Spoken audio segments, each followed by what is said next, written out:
when you fall in love, even stone looks like God.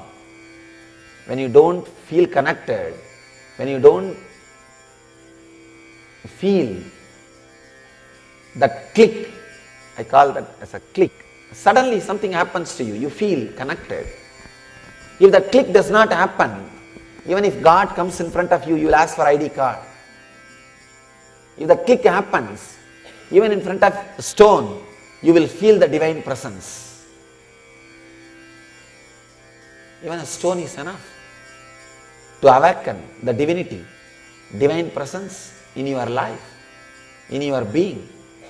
Let me tell you a story from Ramakrishna's life. There was a great enlightened being called Jatadhari who used to have small statue of Rama in his or as his worshipping murti. He used to carry that Rama always wherever he goes. He came to Dakshineshwar where Ramakrishna was staying, the place where Ramakrishna was staying. And when Ramakrishna saw that sadhu, that Swami worshipping Rama's murti, he couldn't understand what that Jatadhari was doing, what that sadhu was doing. He will worship from morning till night.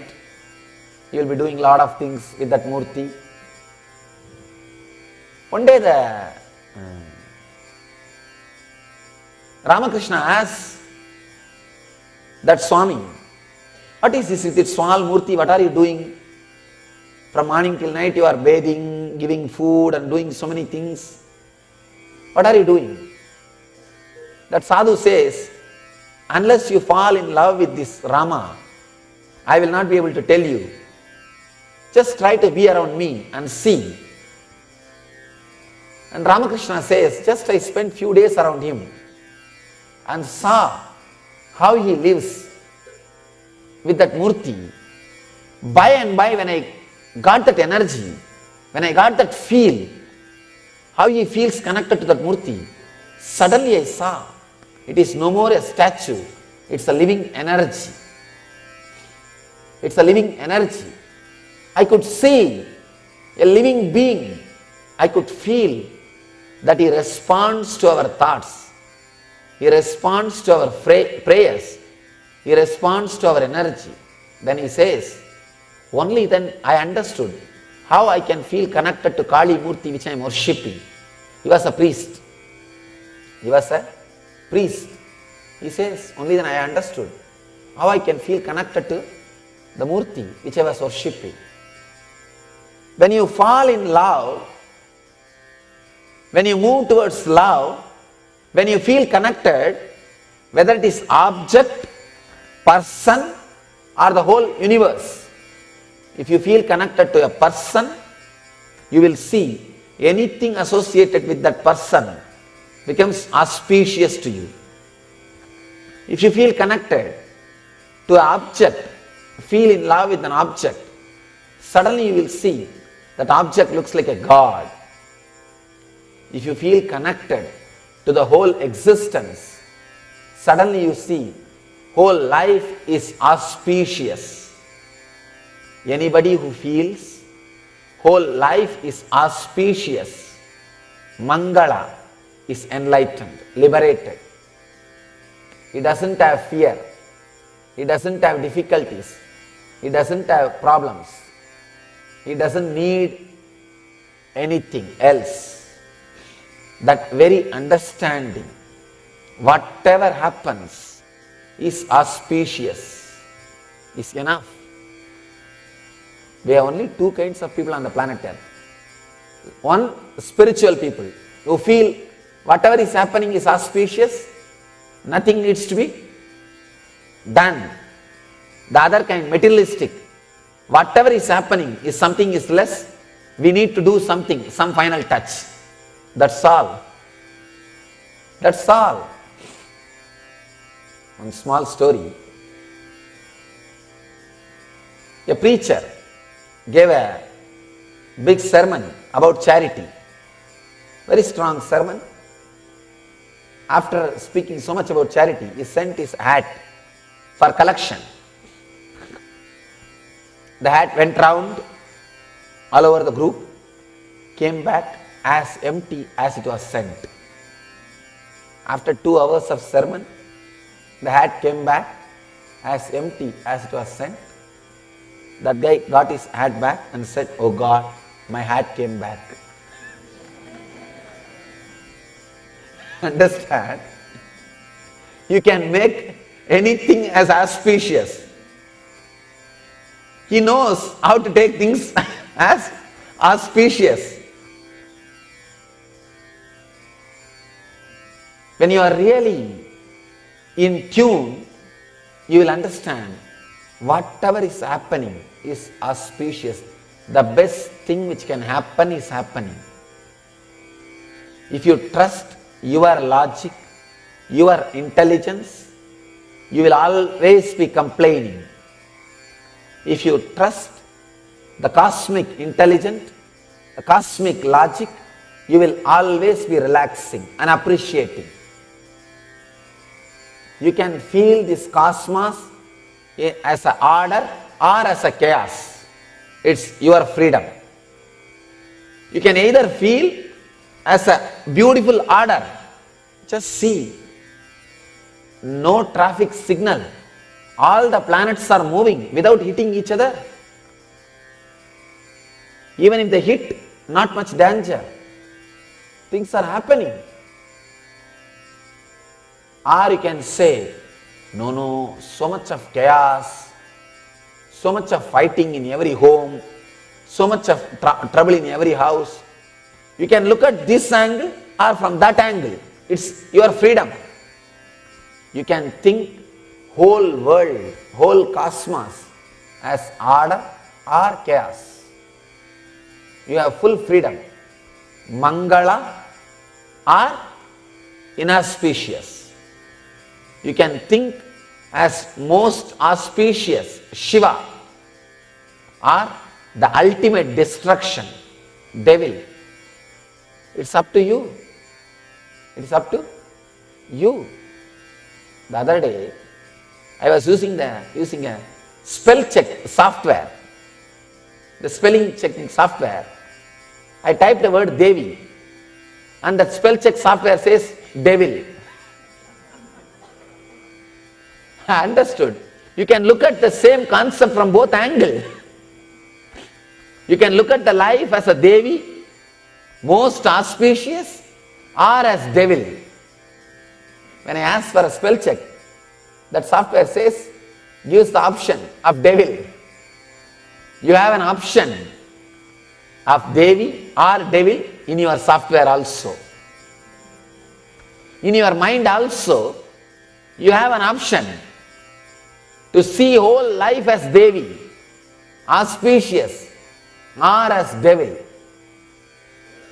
If you observe your life deeply, if you worked on yourself deeply, you can see whenever you are overflowing, bubbling with energy, everything looks auspicious. Your mind will not have any difficulty to accept the whole life is Mangala, auspicious. If you are in low energy, you can't feel connected to the idea.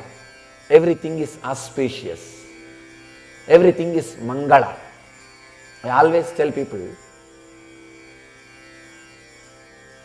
30% of planet Earth can become enlightened just by listening to the truth. People ask me, Swamiji, you go around all over the world, every day you are speaking. In last 4.5 years of my public life, I have spoken 4,700 hours. We have recorded DV tapes of 4,700 hours. They ask me, what do you expect? You think people will become enlightened just by listening to you? Understand, 30% of the population the possibility to become enlightened just by listening exists. Because 30% of the population, any medicine you give, they come out of disease. It's called placebo effect. Any medicine you give, just give colored water, 30% they come out of disease. Drinking a colored water, thinking they have been given a medicine, they come out of disease. 30% of the population, any one technique will click. Any one teaching will click. I am traveling all over the world, talking continuously, just with the hope that I will collect that 30%. Maybe the moment these words are uttered, whatever is happening is auspicious. If you just feel, oh God, true, I could have looked at my life in this way also. Yes, whatever is happening is auspicious. Yes, this is also one more way to look at my life. I can support this idea. If some bell rings in your heart, you are in that 30%. Come. I have come to speak for you. Of course, after the words, I'll go to the next step, meditation. We will work for the other 60% also.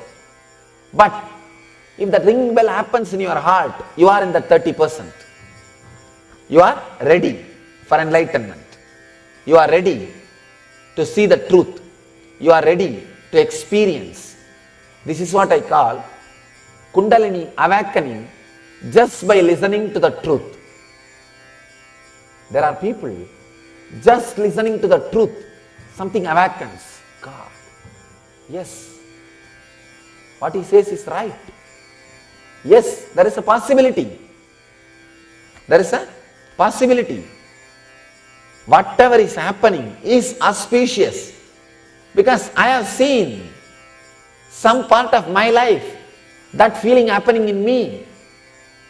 In all our lives, at least once or twice, we have experienced that part. Just look back.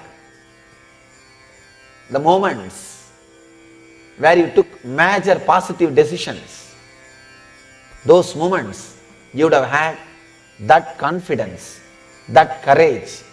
Whatever is happening is auspicious. At some point, you would have surrendered either out of joy or high energy or the decision that nothing more good, nothing more great can happen to your life. When you experience that kind of moments in your life, you start thinking, whatever is happening is auspicious. Now, the teaching or the technique Shiva gives to us will lead you to the same space if you enter into this understanding and technique. This technique aims to reproduce the same space in which Shiva is staying. The same inner space in which Shiva is staying, these techniques aim to reproduce that same inner space in you. If you stay in the same inner space, you are Shiva. Understand? Shiva, Buddha, all these things are names of a state, not an individual. If you achieve that state, you also become that being, that kind of a being. So it is not just a name of an individual, it's a name of a space. Now, this sutra is delivered to us to give you the understanding or the consciousness of Shiva, to reproduce the inner space of a Shiva. Means, when you fall in love with the whole, when you go beyond the mind stuff as described in the sutra, suddenly you will realize whatever is happening is auspicious.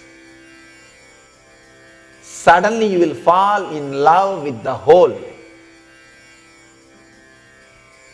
I want to tell you, what is the reason that we are not able to fall in love with the whole? We are only falling in love with parts, not whole. Why we are not able to experience the samaschitta, which is described in the sutra? The samaschitta are feeling connected to whole, feeling everything is one and the same. Ramakrishna says, when I became enlightened, I saw everything, including my body, as divine. Everything is divine. Why we are not able to feel that? Why we are not able to feel connected to it? When you fall in love, when you fall in tune, even matter becomes life.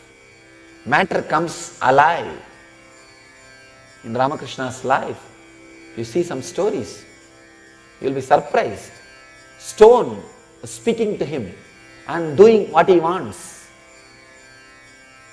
You can't even call that as a stone. You can't call that as a stone. When it responds to you physically, how will you call that as a stone?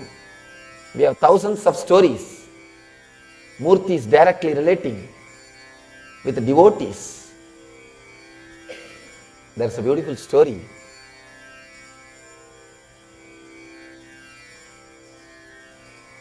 of a devotee